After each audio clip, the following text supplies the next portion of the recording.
This video is about the Viessmann 100 Compact. It's a heat-only boiler. Enjoy. Any questions? Comment below.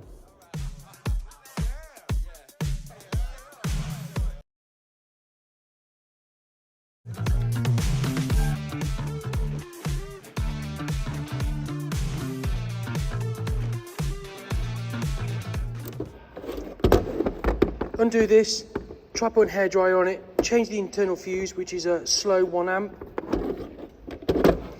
If you get nothing on the interface, move the cable between the interface and the PCB. Sometimes they dry out and they go quite solid.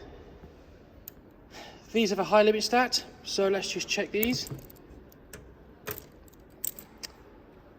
So underneath these two plates is alcohol. When it gets too hot, it separates them, breaking contact. Multimeter on 2000 ohms, which is the horseshoe. Disconnected across. It's reading 1 because there's loads of resistance. I'm going to put it across.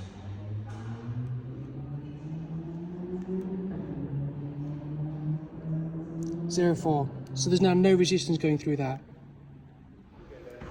So now I'm going to do the NTC, negative coefficient thermistor, and there's one at the back as well.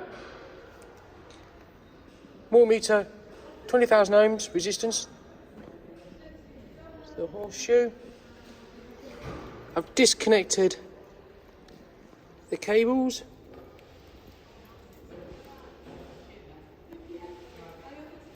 We go across.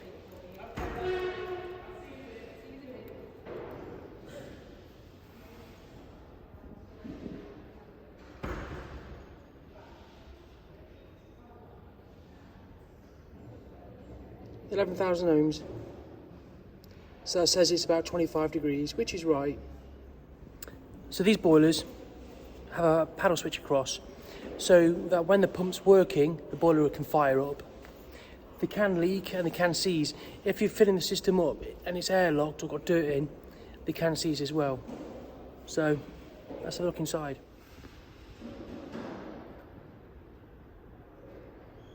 So if you're filling a system up, not for long, but you can put a link in that and it'll just force the pump on, make it a lot more efficient and make it force the air out. Don't do it for longer than a minute or several minutes. It's not worth the risk. So let's undo this.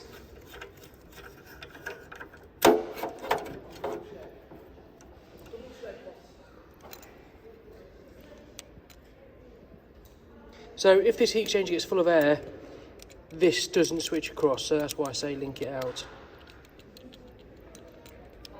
The problem is with these heat exchangers, there's such a large volume of water there, there's a massive resistance, so these do stick. Resistance 20k, connecting the spade connector, and let's see if the resistance changes when the paddle moves.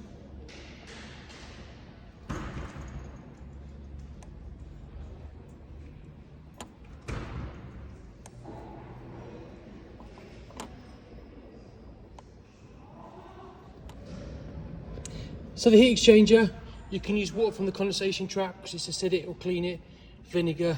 You can get a Viessmann servicing tool to go in between. Okay, we have a fan and the gas valve. First things first, check the gas valve is clear. A lot of debris in the gas main now. Check that's clear, take it out, give it a shake. Put a hairdryer underneath, just see if that will stop it. A bit of warmth might stop it seizing. Put your U gauge on here, isolate underneath. Put demand on. If it loses pressure, it's opening up. Next thing we'll do is a resistance check between the two solenoids. Resistance is set to 20k. The higher the resistance, that often means the component has to move slow and accurately. So we're going to go on the left solenoid. 2.83, right solenoid,